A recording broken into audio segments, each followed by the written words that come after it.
The orc girl appeared at Kieran Xavier's cabin door on the first day of autumn, her green skin almost glowing in the fading light. And before she could speak, he saw the exhaustion in her amber eyes and the way her hand trembled as she held out a rolled piece of ancient parchment. She was young, perhaps 20 summers at most, with small ivory tusks that barely protruded past her lower lip and pointed ears that twitched with nervousness. Her dark hair was braided tightly against her skull in intricate patterns that spoke of a culture he knew little about, and her leather armor was torn in places, revealing scratches and bruises beneath. "I need shelter," she said, her voice rough but steady. "Just for the night. I can pay." She thrust the map toward him with more force than necessary, as if afraid he would refuse before she finished speaking. Kieran studied her for a long moment, his weathered hand still holding the axe he had been using to split firewood. He was a man of 40 years, with brown hair graying at the temples and the kind of lean, muscular build that came from a lifetime of hard work rather than warfare. His face bore the lines of someone who had seen hardship, but had not let it harden his heart entirely. He lived alone in this mountain cabin, miles from the nearest village, and he preferred it that way. The solitude suited him after the years he had spent as a soldier, after the things he had seen and done. But standing before him was an orc, and every instinct told him to refuse. Orcs were the enemy. They raided villages, killed without mercy, and were barely more than savages according to every story he had ever heard. Yet this young woman looked nothing like the fearsome warriors from those tales. She looked desperate and afraid, and that was something Kieran understood all too well. He lowered his axe slowly. "Come inside," he said, stepping aside. She blinked at him, clearly surprised. "The map. Do you not want to see what it shows? Whatever it is can wait until you are warm and fed." He gestured toward the interior of the cabin. "I am not in the habit of negotiating with people who look ready to collapse on my doorstep." The orc girl hesitated, then stepped over the threshold with the wariness of a wild animal entering a trap. Kieran closed the door behind her and set his axe against the wall, watching as she surveyed the single-room cabin with quick, analytical glances. It was a simple dwelling with a stone fireplace, a bed in one corner, a table with 2 chairs, and shelves lined with preserved food and tools. Furs covered the floor and bed, and a pot hung over the fire, filling the space with the smell of venison stew. "Sit," Kieran said, pointing to one of the chairs. "You can tell me your name while I get you some food." She sat stiffly, placing the map on the table in front of her but keeping one hand on it as if afraid he might snatch it away. "Priya Halftusk," she said, and there was a note of defiance in her voice, as if daring him to comment on the name. "Kieran Xavier." He ladled stew into a wooden bowl and set it before her, along with a hunk of bread. "Eat first. Talk later." Priya stared at the food for a moment, then picked up the spoon and began to eat with the kind of focused intensity that spoke of genuine hunger. Kieran poured himself a cup of water and sat across from her, studying her more carefully now. She was tall for a woman, though not quite as tall as him, and her shoulders were broad and strong. Her hands, he noticed, were calloused and bore the marks of someone who knew how to handle weapons and tools. But what struck him most were her eyes, amber like honey, and filled with an intelligence and wariness that suggested she had learned to trust no one. When she had finished eating, she pushed the bowl away and looked at him directly. "Thank you," she said, and it sounded like the words did not come easily to her. "I will leave at first light. The map is yours in payment for the food and shelter." Kieran reached across the table and unrolled the parchment, studying it in the firelight. It was old, the edges yellowed and brittle, and the ink had faded in places. But he could still make out the details: a series of mountains, a winding river, and several locations marked with symbols he did not recognize. At the center of the map was a marking that looked like a star, and beside it, written in elegant script, were words in a language he could not read. "What is this?" he asked, looking up at her. Priya's jaw tightened. "A map to the lost vaults of Kithral, an ancient human fortress that was abandoned centuries ago. The legends say it contains treasures beyond measure: gold, weapons, artifacts of power." She paused, her fingers drumming on the table. "I stole it from the chieftain of my clan. That is why I am running." Kieran set the map down carefully. "And why would you steal something like this?" "Because I was tired of being owned." The words came out sharp and bitter. The chieftain planned to use this map to find the vaults and increase his power. He would have led our people to war, and I knew we would not survive it. So I took the map and fled, hoping to find someone who might help me destroy it or hide it where it could never be found. "And you chose to come here?" Kieran asked, raising an eyebrow. "To a human?" "I chose to come here because I had nowhere else to go," Priya said flatly. "Every orc settlement between here and the southern wastes knows I am a traitor by now. And humans hate us, but at least they might be willing to trade. I thought I could use the map to buy passage to the coast, or shelter until the winter passes and I can find a way to disappear." Kieran studied her for a long moment, then rolled up the map and pushed it back across the table toward her. "Keep it," he said quietly. She stared at him. "What? Keep the map and stay the winter?" Priya's amber eyes widened, and for the first time her composure cracked. "I do not understand." "Why would you do that?" "Because winter in these mountains will kill you if you try to travel alone," Kieran said simply. "And because I do not particularly want ancient treasure or the trouble that comes with it. I have everything I need right here." "But I am an orc," Priya said, and there was a rawness in her voice that suggested she had been reminded of this fact many times before. "Your people hate mine. You should turn me away or kill me, not offer me shelter for months." Kieran stood and walked to the fire, stirring the embers with a poker. "I spent 20 years as a soldier," he said, his back to her. "I fought in wars I did not believe in, killed people I did not know, and watched friends die for causes that amounted to nothing. When I came back, I swore I would never again let hatred make my decisions for me." He turned to look at her. "You are not a threat to me. You are a young woman who needs help. That is all that matters." Priya sat very still, her hands clenched in her lap. "I do not know what to say." "Then say nothing." Kieran moved to the bed and began gathering furs. "You can have the bed tonight. I will sleep by the fire." "No," Priya said quickly, standing. "I will not take your bed. The floor is fine." "You are a guest," Kieran said firmly. "And you look like you have not slept properly in days. Take the bed. We can figure out better arrangements tomorrow." For a moment, it looked like she might argue further, but then her shoulders sagged with exhaustion, and she nodded. Kieran made himself a bedroll by the fire and settled down, listening as Priya moved to the bed and lay down with a soft sigh. The cabin fell silent except for the crackling of the fire and the wind howling outside.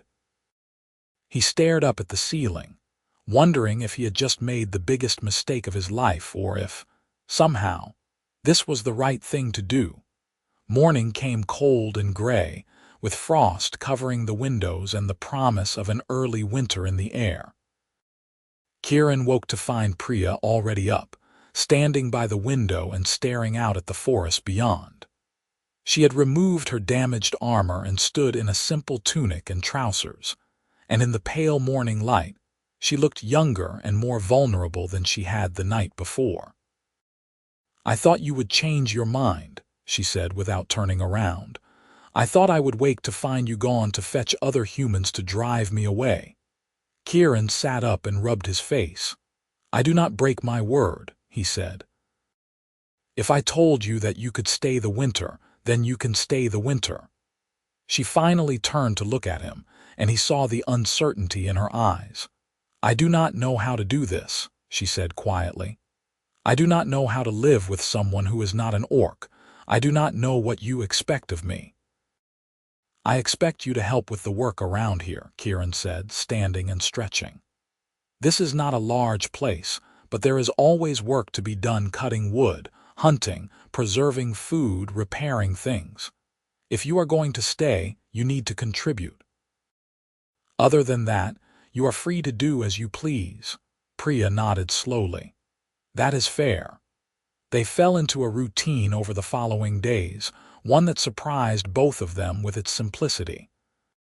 Kieran showed Priya how he managed the cabin, how to check the traps he had set in the forest, how to maintain the fire so it burned efficiently through the night, how to preserve meat and vegetables for the long winter ahead. She learned quickly, her orc strength making tasks like chopping wood or hauling water seem effortless, and she had a practical intelligence that meant she rarely needed to be shown something twice. At first, they spoke little, both too wary of the other to relax completely. But as the days passed and the first snow began to fall, they began to share small pieces of themselves. Kieran told her about his years as a soldier, about the battles he had fought, and the reasons he had left that life behind. He spoke of the friends he had lost, and the disillusionment that had driven him to this lonely mountain cabin. Priya, in turn, told him about life in an orc clan, about the rigid hierarchy and the constant fighting for status and survival. She spoke of her mother, who had been killed in a raid when Priya was young, and of the chieftain who had taken her as a ward and raised her to be a warrior. "He was not cruel," Priya said one evening as they sat by the fire, mending clothes, "but he was ambitious. He saw the world as something to be conquered, and he believed that orcs would only survive if they became more feared, more powerful. I tried to believe that too, but I could not. I saw what war did to our people, the widows, the orphans, the elders left to starve because all our resources went to feeding warriors. I wanted something different, but there was no place for different in the clan." "So you ran," Kieran said, threading a needle with practiced ease. "So I ran," Priya agreed. She paused, her hands stilling on the shirt she was mending. "Do you think I am a coward?" "No," Kieran said without hesitation. "I think you are brave. It takes more courage to walk away from everything you know than it does to stay and fight a losing battle." Priya looked at him, and something in her expression softened. "You are not like other humans I have met." "I could say the same about you," Kieran replied with a small smile. "You are not like the orcs I heard about in soldier stories." As the weeks passed and the snow piled higher outside, Kieran found himself looking forward to Priya's company in a way that surprised him. She had a dry sense of humor that caught him off guard, and she was curious about everything, asking him endless questions about human customs, history, and culture. He taught her to read and write in the common tongue, and she proved to be an eager student, spending hours by the fire practicing letters and words. In return, she taught him some of the orc language, laughing at his clumsy pronunciation, and showed him how to braid leather in the intricate patterns of her people. They also trained together. Priya was a skilled fighter, and though Kieran was older and his body bore the marks of past injuries, he had not forgotten his training. They sparred in the clearing outside the cabin, their breath misting in the cold air as they moved through forms and drills. It was during these sessions that Kieran began to notice things he had not allowed himself to notice before: the grace of her movements, the way her eyes lit up when she successfully executed a difficult technique, the sound of her laughter when he stumbled or made a mistake. He tried not to think about it. She was an orc, and he was human, and whatever attraction he might feel was impossible and foolish. But the thoughts came anyway, unbidden and persistent, and he found himself watching her when she was not looking, noticing the way the firelight played across her green skin, or the way her tusks caught the light when she smiled. Priya, for her part, was fighting her own battle. She had not expected to feel safe with a human, much less comfortable. But Kieran was kind in a way she had never experienced before, a quiet, steady kindness that asked for nothing in return. He treated her as an equal, listened when she spoke, and never once made her feel like she was less because of what she was.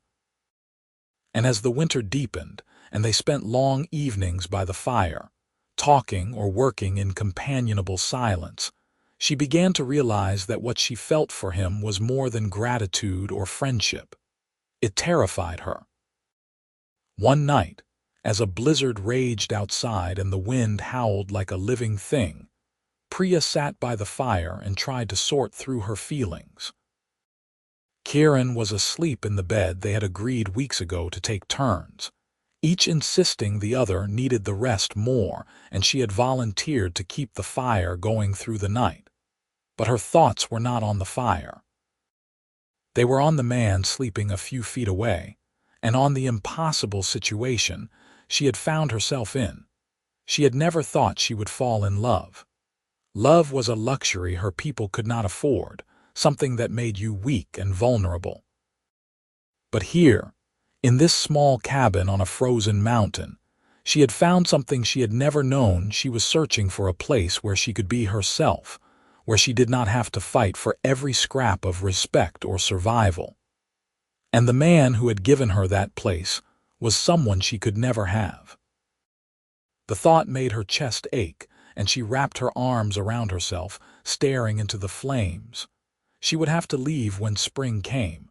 She knew that. Staying would only make things harder for both of them. And yet the thought of leaving, of walking away from this place and this person, felt like tearing out a piece of her own heart. You should be sleeping. Priya jumped at the sound of Kieran's voice and turned to see him sitting up in bed watching her. I am keeping the fire going, she said, trying to keep her voice steady. The fire is fine, Kieran said. He stood and walked over to her, wrapping a fur around his shoulders against the cold. What is wrong? Nothing, Priya said quickly. I was just thinking.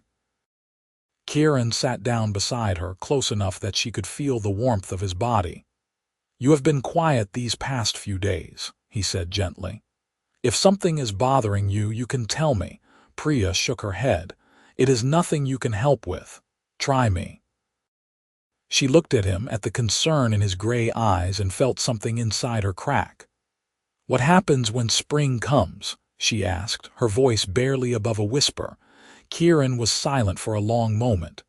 What do you want to happen? I do not know, Priya said, and it was the truth. I cannot go back to my people.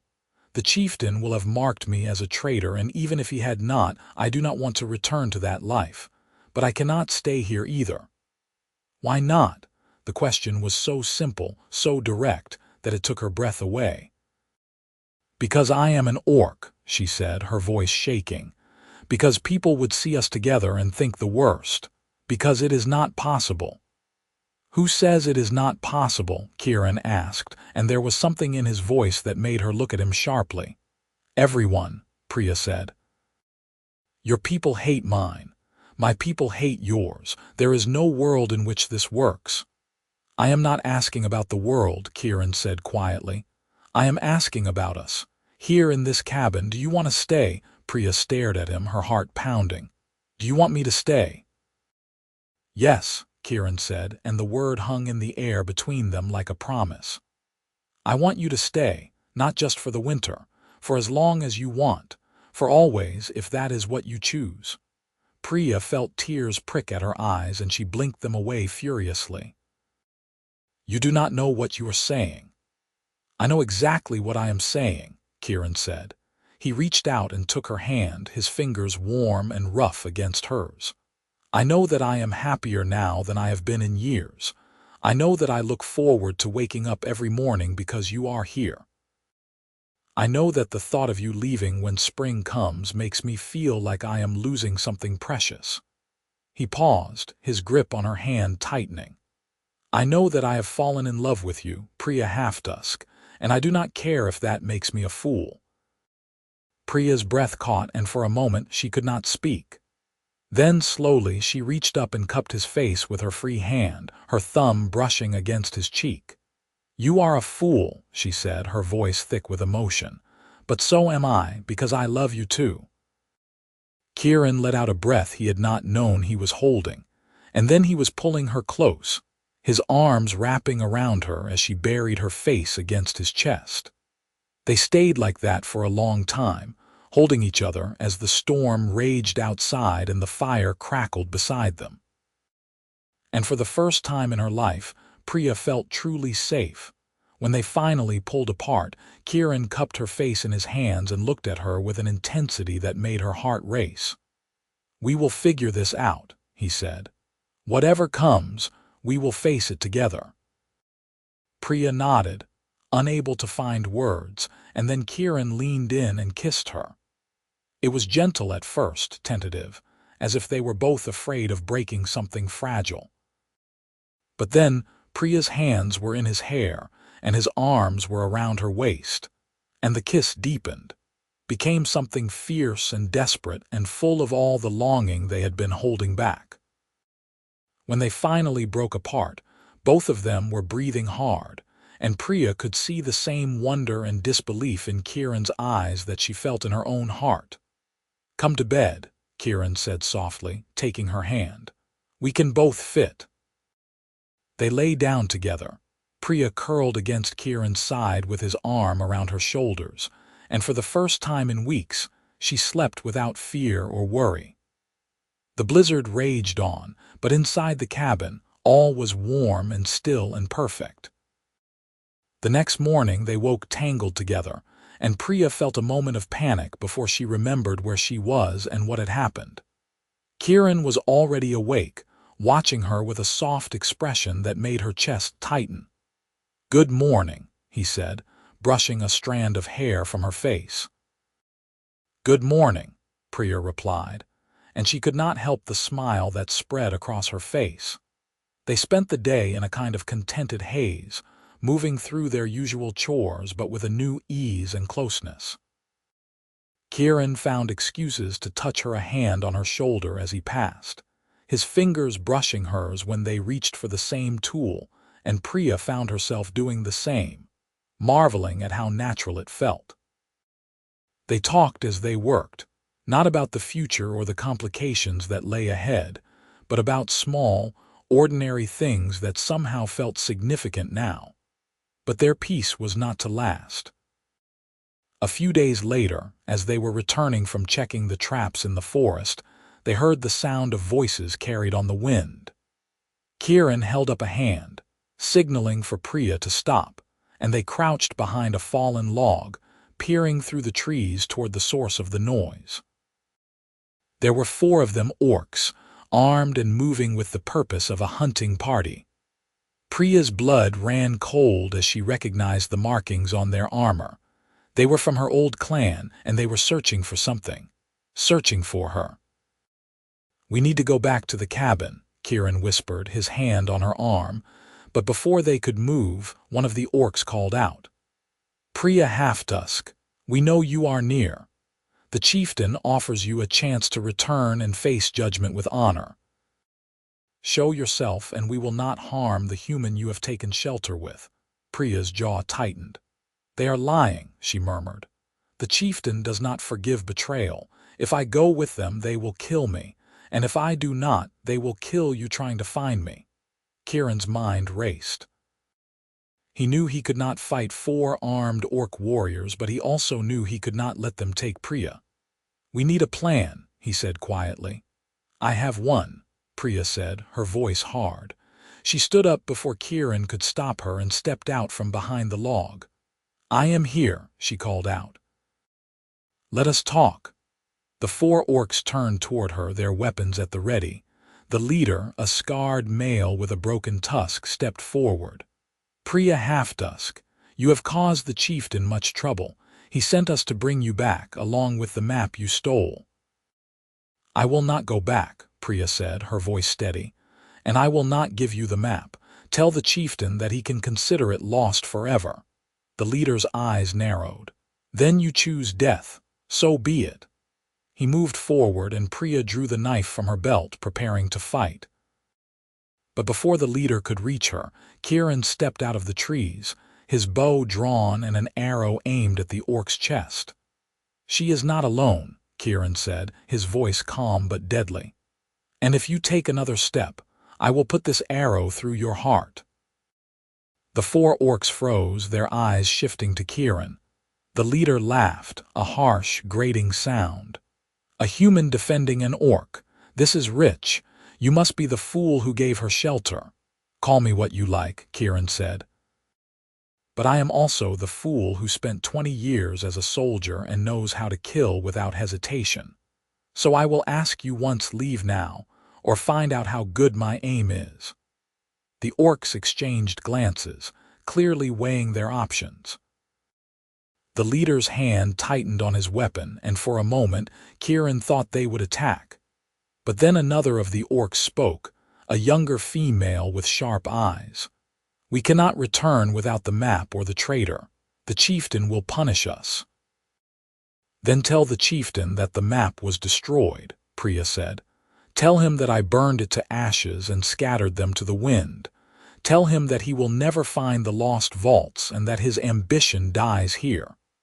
The leader spat on the ground. "He will not believe that." "Then that is your problem, not mine," Priya said coldly. "But I am not going back, and you are not taking me by force. So you have a choice: leave now and tell whatever story you like, or stay and die here in the snow. Either way, I am done with the clan." The orc stood in tense silence for a long moment, and then the leader lowered his weapon. "You are a fool, Priya Halftusk. You have thrown away everything for a human who will betray you the moment it suits him, but so be it. If you want to die out here in the cold, that is your choice. The clan has no more use for you." He turned and gestured for the others to follow, and they disappeared into the trees without another word. Kieran kept his bow drawn until they were out of sight, then lowered it slowly, his hands shaking with adrenaline. "Are you all right?" he asked, turning to Priya. She nodded, though her face was pale. "They will not be back. Once the chieftain hears that I refuse to return, he will consider me dead to the clan. I am truly alone now." Kieran reached out and took her hand. "No," he said firmly. "You are not alone, you have me." Priya looked at him, and despite everything, she smiled. "Yes," she said softly, "I have you." They returned to the cabin in silence, both of them shaken by the encounter but also relieved. The threat that had been hanging over them was gone, at least for now, and they could finally begin to think about the future without fear. That night, as they lay together in bed, Priya told Kieran about the map, about how it was not just a treasure map, but a piece of her people's history, a link to a time when orcs and humans had lived in peace and traded openly. The Lost Vaults had been a joint creation, a place where both races had stored their most precious knowledge and artifacts. But war had come, and the vaults had been abandoned, and the map had been lost for centuries, until the chieftain had found it among the ruins of an old battlefield. "I wanted to destroy it," Priya said quietly, "but I could not bring myself to do it. It felt like destroying a piece of hope, the idea that our peoples could live together again someday." Kieran held her close, his fingers tracing idle patterns on her shoulder. "Maybe they can," he said. "Maybe not in our lifetime, but someday, and maybe we can be the beginning of that." Priya turned to look at him, her amber eyes searching his face. "Do you really believe that?" "I believe that if you and I can find a way to be together, then anything is possible," Kieran said. He kissed her forehead gently. "And I believe that the world is changing, even if it is slow. There are others like us out there, humans and orcs, who are tired of the fighting and the hatred. Maybe, if we are brave enough, We can show them that another way is possible." Priya felt a warmth spread through her chest, and she buried her face against Kieran's shoulder. "I do not deserve you," she murmured. "You deserve everything," Kieran replied, and she could hear the smile in his voice. As the winter deepened, Kieran and Priya settled into their new reality. They were no longer just two people sharing a cabin, they were partners, lovers, and the closest thing either of them had to family. They talked about the future in tentative, hopeful terms, discussing what they might do when spring came. Kieran suggested that they could travel to the coast, where the cities were more diverse and people were less likely to judge them for their relationship. Priya countered that they could stay in the mountains, perhaps finding other outcasts like themselves and building a small community. They did not make any firm decisions, content for now to simply be together and let the future unfold as it would. But as the days passed, they both began to feel a growing sense of urgency. Winter would not last forever, and when the snows melted and the passes opened, they would have to face the world again. And the world, they both knew, would not be kind to them. One evening, as they sat by the fire and worked on plans for a small addition to the cabin, a room where they could store more supplies and perhaps, someday, make space for children, Kieran looked up at Priya and said, "Marry me." Priya froze, her hands stilling on the sketch she had been drawing. "What? Marry me?" Kieran repeated, setting down his own work and turning to face her. "I know it is not legal in most places, and I know it will not be easy, but I want to spend the rest of my life with you, Priya. I want to wake up beside you every morning and fall asleep with you every night. I want to build a life with you, whatever that looks like." He reached out and took her hands in his. "So marry me, say yes, and let us figure out the rest together." Priya stared at him, her heart pounding so loudly she was sure he could hear it. "You are serious," she said, her voice barely above a whisper. "I have never been more serious about anything in my life," Kieran said. Priya felt tears spill down her cheeks and she did not bother to wipe them away. "Yes," she said, her voice breaking. "Yes, I will marry you." Kieran pulled her into his arms, holding her tightly as she cried against his chest. "I love you," he murmured into her hair. "I love you so much." "I love you too," Priya said, her voice muffled. "I love you, and I am terrified, and I am so happy I can barely breathe." They held each other for a long time, and then Kieran pulled back and cupped her face in his hands. "We will do this properly," he said. "I may not have a ring, but I can make you one, and we will have a ceremony, just the two of us, and we will make vows to each other. And then we will be married, and nothing in this world will change that." Priya nodded, unable to speak, and Kieran kissed her, slow and deep and full of promise. The next few weeks were spent in preparation. Kieran carved a ring from a piece of oak, polishing it until it shone, and inlaid it with a small piece of green stone he had found in the river, a stone the exact color of Priya's skin. Priya, meanwhile, wove a belt from leather and beads in the traditional Orc style, a symbol of commitment and partnership among her people. They planned their ceremony carefully, choosing a day when the weather was clear and the sun shone brightly through the windows.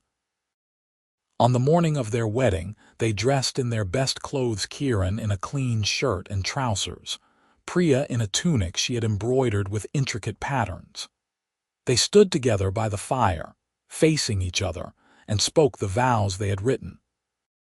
"I, Kieran Xavier, take you, Priya Halftusk, to be my wife," Kieran said, his voice steady and sure. "I promise to stand by your side through all the days of our lives, to protect you, to honor you, and to love you with everything I have. I promise to be your partner, your friend, and your home. From this day forward you will never be alone." Priya swallowed hard, her hands trembling as she held Kieran's. "I, Priya Halftusk, take you, Kieran Xavier, to be my husband," she said, her voice thick with emotion. I promise to stand by your side through all the days of our lives, to support you, to honor you, and to love you with everything I am. I promise to be your partner, your friend, and your home. From this day forward, you will never be alone." Kieran slipped the wooden ring onto her finger, and Priya tied the belt around his waist. Then they kissed, long and deep, sealing their vows with a promise that no law or custom could break. When they pulled apart, both of them were smiling, and the cabin seemed filled with a light that had nothing to do with the fire. "We are married," Priya said, as if testing the words. "We are married," Kieran agreed, pulling her close, "and I could not be happier." They spent the rest of the day in celebration, cooking a feast with the best of their supplies, and talking late into the night about their hopes and dreams. They made love with a tenderness and passion that left them both breathless, and afterward they lay tangled together in the bed, watching the firelight dance across the ceiling. "You think we will be happy?" Priya asked quietly, her head resting on Kieran's chest. "I think we already are," Kieran replied, his fingers stroking her hair. "And I think that as long as we have each other, we can face whatever comes." Priya closed her eyes, a sense of peace settling over her. "I believe you," she said softly. As winter began to wane and the first signs of spring appeared, Kieran and Priya started making concrete plans for their future. They decided to stay in the mountains, at least for now, and to begin building a larger homestead where they could be self-sufficient. Kieran had skills in carpentry and hunting, and Priya's strength and knowledge of herbal medicine made her an invaluable partner. Together, they began to envision a life that was not just about survival, but about thriving. One morning, as they were working on clearing a space for a garden, they heard the sound of footsteps crunching through the snow. Both of them tensed, but when they looked up, they saw a lone figure approaching a young human man, thin and ragged with a haunted look in his eyes. "Please," the man said, his voice hoarse. "I need help. I have been traveling for days and I am lost. I saw the smoke from your fire and hoped someone might be able to give me shelter." Kieran and Priya exchanged a glance, and then Kieran stepped forward. "You are welcome here," he said. "Come inside and we will get you warm and fed." The young man's eyes widened when he saw Priya, and for a moment fear flickered across his face. But then he looked at Kieran, saw the calm acceptance in his expression, and nodded slowly. "Thank you," he said. They brought the man inside and gave him food and water, and as he ate, he told them his story. His name was Tobias, and he had been a farmer in a village to the south. But raiders had attacked human raiders, not orcs. He was quick to clarify, and his family had been killed. He had fled into the mountains, hoping to find safety, but had become lost in the snow. "I thought I was going to die out there," Tobias said, his hands wrapped around a cup of hot tea. "And then I found you. I do not know how to thank you." "You do not need to thank us," Kieran said. "We have been where you are, and we know what it is like to need help." Tobias looked between them, his eyes lingering on Priya. "You are an orc," he said, and there was no accusation in his voice, only curiosity. "I am," Priya said, meeting his gaze steadily. "And you are married to him?" Tobias asked, nodding toward Kieran. "I am," Priya confirmed. Tobias was silent for a moment, and then he smiled, a small, tentative smile that held a note of wonder. "That is the most hopeful thing I have heard in a long time," he said.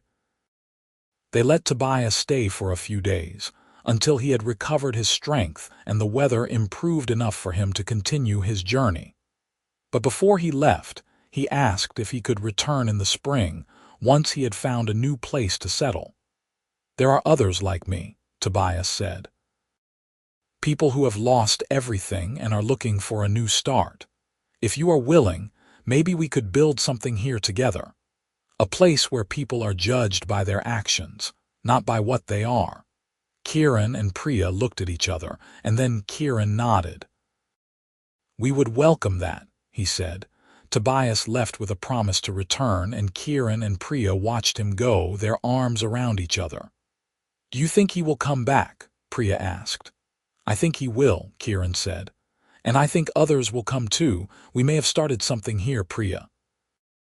Something bigger than just us." Priya leaned her head against his shoulder. "That is a frightening thought." "It is," Kieran agreed, "but it is also an exciting one." Spring arrived in earnest, bringing with it warmer weather and the sound of birdsong. The snow melted, revealing the land beneath, and Kieran and Priya threw themselves into the work of building their homestead. They cleared more land, planted a garden, and began constructing a larger cabin with room for guests. It was hard work, but they did it together, and every day brought them closer. True to his word, Tobias returned in late spring, bringing with him 3 others, a widow and her 2 children, all of whom had been displaced by the same raiders. Kieran and Priya welcomed them, and together they began to build a small community. The widow, whose name was Margaret, was skilled in weaving and sewing, and her children, though young, were eager to help with whatever tasks they could manage. Tobias proved to be a hard worker and a loyal friend, and he quickly became indispensable to the growing homestead. As the months passed, more people arrived, humans, and, to everyone's surprise, a few orcs who had heard rumors of a place where they might find acceptance. Some stayed only briefly before moving on, but others chose to settle permanently, drawn by the promise of a life free from prejudice and conflict. Kieran and Priya found themselves at the center of this growing community, not as leaders but as examples of what was possible. It was not always easy. There were tensions and misunderstandings, moments when old prejudices flared up and threatened to tear the community apart. But each time, Kieran and Priya stepped in, mediating disputes and reminding everyone of the principles they had agreed upon: respect, hard work, and a commitment to building something better. Slowly, the community began to solidify, becoming a true home for people who had nowhere else to go. One evening, as summer turned to autumn, Kieran and Priya stood on the porch of their cabin, watching as the sun set over the mountains. The homestead had grown beyond anything they had imagined, with 6 cabins now dotting the landscape and fields of crops stretching out before them. Children played in the distance, their laughter carried on the wind, and smoke rose from cooking fires as families prepared their evening meals. "We did this," Priya said softly, her hand in Kieran's. "We built this." "You did this," Kieran corrected gently. "You were the one who had the courage to run, to take that map and leave everything behind. You were the one who showed up at my door and changed my life. I am just the fool who fell in love with you." Priya laughed, a sound that still made Kieran's heart skip a beat. "We are both fools then," she said, "but I would not change a thing." Kieran pulled her close, kissing the top of her head. "Neither would I." As the stars began to appear in the darkening sky, they went inside, where a fire crackled in the hearth and the smell of dinner filled the air. They sat together at the table, sharing a meal and talking about the day's events, and Kieran marveled at how far they had come. A year ago, he had been alone, convinced that he would live out his days in solitude. But then Priya had arrived and everything had changed. Later that night, as they lay in bed, Priya turned to Kieran with a serious expression. "I need to tell you something," she said. Kieran propped himself up on one elbow, concern flickering across his face. "What is it?" "I am pregnant," Priya said, her voice barely above a whisper. Kieran stared at her, his mind struggling to process the words. "You are pregnant," he repeated. Priya nodded, her hand moving to rest on her stomach. "I have known for a few weeks, but I wanted to be sure before I told you. I am carrying our child, Kieran." For a moment, Kieran could not speak. Then he let out a shaky breath and pulled her into his arms, holding her tightly. "A child," he said, his voice thick with emotion. "We are going to have a child." "Are you happy?" Priya asked, her voice muffled against his chest. "Happy." Kieran pulled back to look at her, tears streaming down his face. "Priya, I am beyond happy. I am terrified and overwhelmed and more grateful than I have words for. You have given me everything: a home, a family, a reason to believe in the future. And now you are giving me a child." He cupped her face in his hands, his thumbs brushing away her tears. "I love you so much. I love you, and I love this child already." Priya smiled through her tears, and they kissed, a kiss that was full of joy and hope and the promise of a future they would build together. When they finally pulled apart, Kieran rested his forehead against hers, his hand covering hers on her stomach. "What do you think they will be like?" he asked softly. "I do not know," Priya said, "but I know they will be loved. And I know they will grow up in a world that is better than the one we knew." "We will make sure of that," Kieran promised. The months that followed were filled with preparation. The community rallied around Priya, offering help and advice, and Margaret proved to be an invaluable source of knowledge about pregnancy and childbirth. Kieran doted on Priya, insisting that she rest more and take on fewer physical tasks, though Priya often ignored his well-meaning orders and continued working as much as she could. They prepared a nursery in their cabin, filling it with handmade cradles, blankets, and toys crafted by the community. Winter came again, and with it, the birth of their child. It was a long and difficult labor, and there were moments when Kieran feared he might lose both Priya and the baby. But Priya was strong, and when the sun rose on a clear, cold morning, the sound of a baby's cry filled the cabin. "It is a girl," Margaret said, handing the tiny bundle to Priya. "A beautiful, healthy girl." Priya looked down at her daughter, and her eyes filled with tears. The baby had green skin like her mother, but her features were softer, more human, and her eyes were a striking gray like her father's. She was perfect, a living symbol of everything Kieran and Priya had fought for. "Hello, little one," Priya whispered, her voice shaking. "Welcome to the world." Kieran sat beside her, his arm around her shoulders, and looked down at their daughter with awe. "She is perfect," he said. "What should we name her?" Priya thought for a moment, then smiled. "Kira," she said. "It means hope in the Orc tongue." "Kira," Kieran repeated, testing the name. "It is perfect."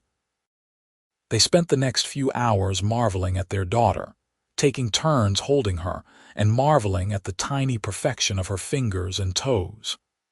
The community came to visit throughout the day, bringing gifts and well wishes, and by evening, the cabin was filled with warmth and laughter. As the sun set and the visitors left, Kieran and Priya sat together by the fire, Kira sleeping peacefully in Priya's arms. "We did it," Priya said softly. "We survived and we built a life, and now we have her." "We did," Kieran agreed, his hand resting on Priya's shoulder. "And we will keep building, for her and for all the children who will grow up here. We will teach them that love is stronger than hate and that the world can change if we are brave enough to change it." Priya looked up at him, her amber eyes shining with tears. "I never thought I could be this happy," she said. "I never thought I could have this." "You deserve it," Kieran said, kissing her forehead. "You deserve all of this and more." The years that followed were not without challenges. There were droughts and harsh winters, illness and injury, and moments when it seemed like the fragile community they had built might fall apart. But each time they rallied together, supporting each other through the hard times and celebrating the good. Kieran and Priya's daughter grew into a bright, curious child, and before long, other children were born to the families in the community, creating a new generation that had never known the prejudices of the old world. Kieran and Priya aged gracefully, their love for each other deepening with every passing year. They watched as their daughter grew into a young woman, strong and compassionate like her mother, wise and kind like her father. They saw the community they had helped to build flourish, becoming a beacon of hope for those who sought a better life. And they knew that their legacy would endure long after they were gone.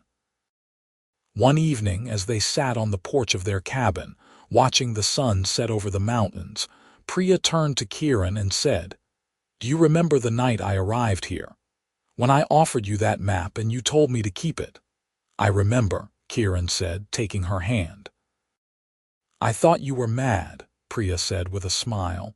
"I thought no human would ever do something like that for an orc, but you did, and you changed my life." "You changed mine too," Kieran said.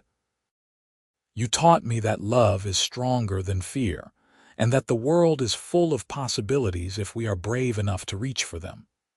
Priya leaned her head against his shoulder, and they sat in comfortable silence, watching as the stars began to appear in the darkening sky. The world around them was peaceful, filled with the sounds of laughter and conversation from the homes scattered across the homestead. It was a world they had built together, a world where orcs and humans lived side by side, where children of both races played together without fear or prejudice. "We made something beautiful," Priya said softly. "We did," Kieran agreed. "And it will last long after we are gone." As the night deepened and the air grew cold, they went inside, where a fire crackled in the hearth and their daughter was waiting with warm smiles and a pot of tea. They sat together as a family, talking and laughing, and Kieran felt a profound sense of gratitude for the life he had been given.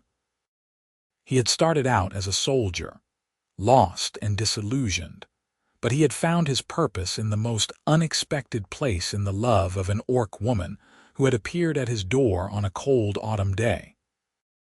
And as he looked at Priya, at their daughter, and at the community they had built, he knew that every choice he had made, every hardship they had endured, had been worth it.